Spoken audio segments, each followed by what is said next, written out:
मैं रुख सिंधी आप बहन भाइयों से मुखातब हूँ। आप सबको मेरी तरफ से सलाम। आज हम दरियाए सिंध पर बात करेंगे। इंडस रिवर जो इस खित्ते में वहदत, भाईचारे और अमन का फिलो है, भाव है, वहकरो है। सिंधी में उसको वहकरो कहते हैं। इंडस रिवर का जो फिलो है वो नफरत नहीं, मोहब्बत का फिलो है, बहाव है। दरिया सिर्फ पानी का बहाव नहीं होता। दरिया सिर्फ पानी का बहाव नहीं होता, बल्कि ये तहजीबों, तमद्दुन और इंसानी शऊर का सरचश्मा भी होता है। इंडस रिवर, सिंधु दरिया, जिसके किनारे दुनिया की कदीम तरीन तहजीबों में से एक सिंधु तहजीब ने जन्म लिया, आज भी फितरत, तारीख और सियासत के संगम पर खड़ा है। सिंधु सिंधु भाईचारे का दरिया है, सिंधु मोहब्बत का दरिया है। कुछ लोग दरियाए सिंध पर अपनी नफरत की सियासत करते हैं। हम कहते हैं कि ये वहदत, इस मुल्क के कौमों कौमियतों में वहदत की आखिरी अलामत है। पहले तो आपको बताएं दरियाए सिंध है क्या, दरियाए सिंध का तारफ क्या है, कहां से निकलता है, कहां जाके छोड़ करता है। दरियाए सिंध जनूबी एशिया का सबसे तवील दरिया है, जो हिमालय के संगी कबाब के बर्फानी धाराओं से निकलता है।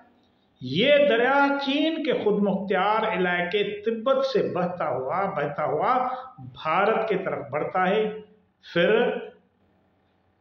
लद्दाख और जम्मू कश्मीर से गुजरता हुआ पाकिस्तान के गिलगित बल्तिस्तान, खैबर पख्तूनख्वा, पंजाब और सिंध के इलाकों से होता हुआ आखिरकार बहरे अरब में जा गिरता है।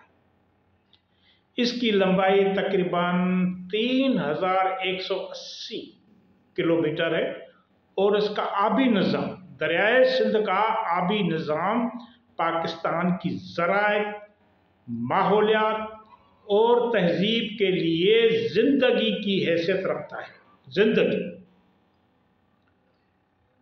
दरियाए सिंध सिर्फ पानी का फिलो नहीं, बल्कि दुनिया की कदीम तरीन तहजीबों में से एक को जन्म देने वाला है।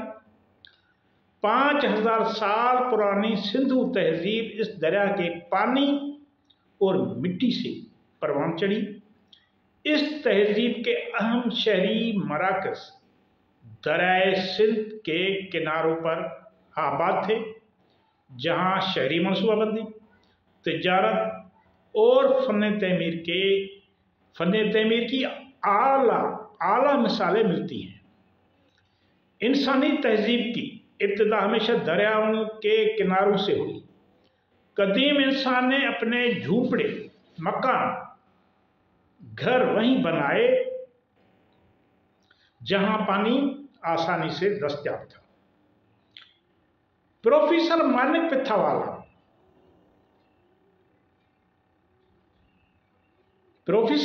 पिथावाला भी इस हकीकत को यूं बयान करते हैं कि वादी सिंध को रौनकदार और खुशहाल बनाने में दरियाए सिंध का बड़ा हाथ है।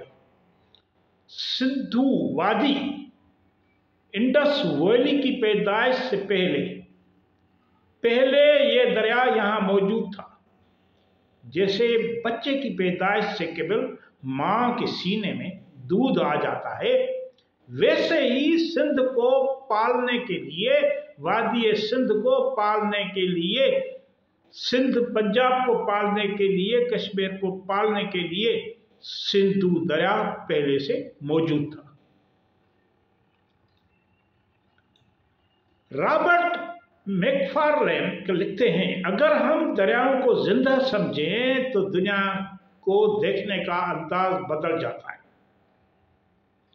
मुस्तनसर हुसैन तारड़ और जेम्स सी स्कॉट भी दरियाओं को तहजीबों के जिंदा अनासर करार देते हैं। पर दरिया जिंदा है, उनको ऐसे समझना चाहिए जैसे हम हैं। जैसे हम जिंदा हैं, दरियाओं को भी जिंदा रहने का हक है।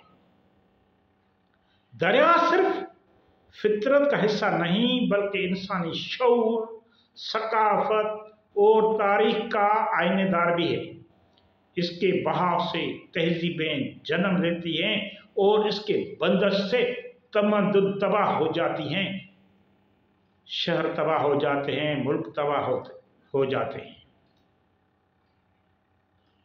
दरिया सिंध जहां से निकलता है और जहां जाकर खत्म होता है, वो पूरा खित्ता एक ही तहजीब, सकाफत और ज़बान की नुमाइंदगी करता है। इस वादी में सदियों से वही लोग आबाद हैं जिनके आपस में गहरे ताल्लुकात हैं।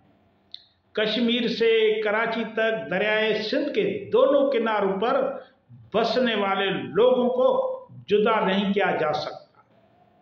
ये दरिया इस खित्ते में बसने वाले नस्लों, कौमों और कौमियतों के दरमियान इत्तेहाद की अलामत है। जब तक ये दरिया बहता रहेगा, जब तक इंडस रिवर बहता रहेगा, इस मुल्क और खित्ते की वहदत बरकरार रहेगी और यहाँ के लोगों में मोहब्बत और अपनायत कायम रहेगी। ये सिर्फ शायराना ख्याल नहीं बल्कि तारीखी हकीकत है। आसार कदीमा, लिसानियात और सकाफती तसलसल के मुताले से साबित होता है कि सिंधु वादी की तहजीब, ज़बान और समाजी ढांचा हजारों सालों से यकसानियत का मजहर है। दरिया के बहाव से सिर्फ पानी नहीं बल्कि तहजीब, तिजारत और इंसानी ताल्लुकात भी बहते रहे, जो इस खित्ते की वहदत की बुनियाद है। अगरचे दरियाए सिंध के किनारों पर मुख्तलिफ ज़बानें बोली जाती हैं, सिंधी, सराइकी, पंजाबी, बल्ती, शीना, बिरोशस्की, पोठारी, लेकिन इन सब की बुनियाद एक कदीम ज़बान सिंधु है। इन सब ज़बानों की बुनियाद जो है कदीम ज़बान सिंधु है, जिसको ये नाम भी इंडस रिवर से मिला, जिसके आसार सिंधु तहजीब के मराकज़ से मिले हैं।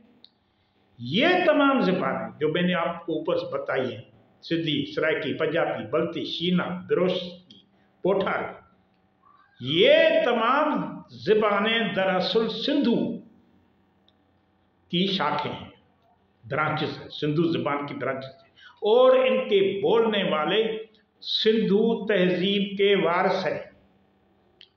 अगरचे ये ज़बानें सूतियात, लुगत और लहजे में मुख्तलिफ हैं, लेकिन उनका बुनियादी ढांचा, लोक अदब और तहजीबी इजहार यकसानियत का मुजाहरा करते हैं।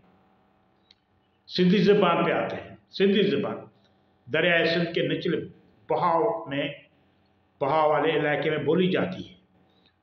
जो सिंधु तहजीब के वारिस है, उसके लोक गीतों, कहानियों और रवायात में दरिया की तस्वीर जिंदा है। शाह अब्दुल लतीफ भिट्टाई के अशार में दरियाए सिंध का जज्बाती जिक्र मौजूद है। सराइकी ज़बान वस्ती और जनूबी पंजाब में बोली जाती है। सराइकी ज़बान जो दरअसल सिंधी ज़बान का एक लहजा है। सराइकी बेल्ट में दरिया को मोहब्बत, कुर्बानी और जद्दोजहद की अलामत समझा जाता है। हीर रांझा की कहानी में दरिया रांझा के सफर का साथी है। हीर रांझा की कहानी में सिंधु दरिया रांझा के सफर का साथी है। पंजाबी ज़बान। पंजाब में दरियाए सिंध को रावी, चुनाब और सतलज के साथ तस्वर किया जाता है। पांचों दरिया। पंजाबी लोक गीतों में दरिया का बहाव महबूब के इंतजार, हिजरत और विसाल की अलामत है। बल्ती बिरोशिस की ज़बानें गिलगित बल्तिस्तान में बोली जाती हैं, जहां से दरिया सिंध का आगाज होता है। इन ज़बानों के लोक अदब में सिंधु दरिया को पहाड़ों का रूह, फितरत की ताकत और आसमानी बरकत समझा जाता है। केपीके के इलाके में सिंधु दरिया को अब्बासीन बोला जाता है, माना दरियाओं का बाप। ये इंडस रिवर सब दरियाओं का बाप है। किसका? रावी, चुनाब, सतलज, काबिल नदी सबका बाप है, अब्बासीन। दरियाए सिंध की वादी तहजीबी वहदत की नुमाइंदा है। हमें समझना चाहिए, नफरत नहीं, भाईचारे की नुमाइंदा है दरियाए सिंध की वादी सिंध। लोक अदब, गीत और रवायत दरिया को सिर्फ जगराफियाई अंसर नहीं बल्कि जज्बाती, रूहानी और समाजी ताल्लुकात की अलामत के तौर पर पेश करते हैं। दरियाए सिंध को सिर्फ वसाइल की तकसीम के नज़र से देखना, जाविये से देखना, उसकी तहजीबी और फितरी अहमियत को नज़रअंदाज करने के मुतरादिफ है। मैं फिर आप कहता हूँ, इस पर जोर देता हूँ कि दरियाए सिंध को सिर्फ वसाइल की तकसीम और मुफादात के जाविये से देखना नहीं चाहिए, बल्कि उसे तहजीबी और फितरी अहमियत की नज़र से देखना चाहिए। दरिया को मुफादात का हथियार नहीं बल्कि भाईचारे का जरिया बनाना चाहिए। इंडस रिवर को, सिंधु नदी को, सिंधु दरिया को, अब्बासीन को मुफादात का हथियार नहीं बल्कि भाईचारे का जरिया बनाना चाहिए, ताकि माहौलियाती इंसाफ, इलाकाई अमन और मुश्तरका तरक्की को फ़रोग़ मिले, भाईचारे को फ़रोग़ मिले। इसके लिए क्या करना चाहिए? कुछ तजवीज़ें हैं, आप साथियों के सामने रखता हूँ। तैलीमी शऊर अजाकर स्कूलों और यूनिवर्सिटियों में दरियाए सिंध की तारीख, तहजीब और माहौलियात पर निसाब शामिल किया जाए। मकामी आगाही मुहिम शुरू की जाए। दरिया की सफाई, आबी हुकूक और सकाफती वर्से के बारे में अवामी मुहिमात चलाई जाए। कानूनी तहफ़्फ़ुज़, दरिया के कुदरती बहाव, आबी तकसीम और तहजीबी मकामात के कानूनी तहफ़्फ़ुज़ के लिए पॉलिसियाँ बनाई जाएँ। सकाफती जश्न किया जाए दरिया सिंध का, जो हमारी वहदत का अलामत है। दरिया सिंध के हवाले से सकाफती मेलों, लोक गीतों और फ़नून लतीफ़ा के ज़रिए वहदत का जश्न मनाया जाए, हर साल जश्न मनाया जाए। दरिया सिंध अमन, तहजीब और फितरत का फिलोर है, उसे रोकना नहीं बल्कि बहने देना चाहिए। पानी को जंग का हथियार नहीं बल्कि भाईचारे और मुश्तरका तरक्की का जरिया बनाना चाहिए। इसके बहाव में सिर्फ पानी नहीं, इसके फिलो में सिर्फ पानी नहीं बल्कि तारीख, शऊर और उम्मीदें भी बहती हैं, हमारी उम्मीदें भी बहती हैं। दरिया की हिफाजत, उसके तहजीबी विरसे की बहाली और इससे वाबस्ता इंसानी इक़दार के फ़रोग़ के लिए मुश्तरका शऊर की ज़रूरत है। आपका बहुत बहुत शुक्रिया।